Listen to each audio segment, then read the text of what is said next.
Հարգարժան դատարան, ես էլ եմ միանում պաշտպանների եւ արդարների միջնորդությանը եւ ի սկզբանե ի տարբերություն իմ ընկերոջ գնդապետի ես ի սկզբանե գիտեի որ սա շինծուգործ է, քանի որ ես առաջին օրից ասել եմ եղել եմ Սրբազանի կողքին եւ մենք ոչինչ հակապետական եւ հակաօրինական չենք կազմակերպել։ Հիմա ինչ կապված է միջնորդության հետ կապված, բնականաբար նույն շոուն է, որը ասում են, որ 21 թվին կազմակերպվել է, ձեռագիրը չի փոխվել, դա պետական պատվեր է, քաղաքական պատվեր է եւ հանրային մեղադրողները, որոնց անկեղծ ես չեմ մեղադրում, ամեն մարդ ինքնավորոշում իր արարքների եւ Աստծո առաջ պատասխան տալու, որտեղ բոլորս ի սկզբանե դատախազինի, պատգամավորինի բոլորս պատասխանատու ենք Աստծո առաջ։ Իրանք են որոշել իրանց ճանապարհը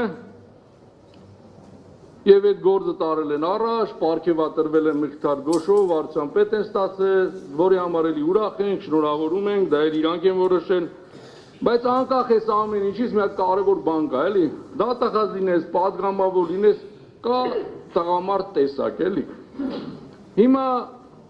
դե գործը կա 18 հոգի, պետք է կալանավորվեն, ազգային ժողովի Բարտր ամբիոնից են որ հայտարարեցի, որ այ որ իրանք լինեին խաղաղության պայմանագիրը չէր ստորագրվի, մենք կանգարեինք։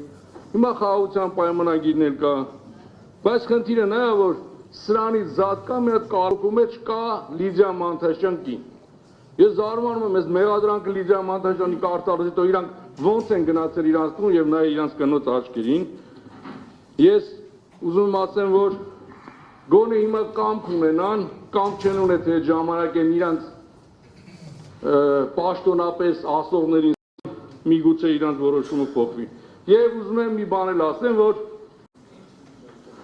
թիվը չեմ հիշում, բայց Ռոբերտ Քոչարյանի եւ Սերժ Սարգսյանի մեղադրող քննիչը քննչական խմբի ղեկավարը,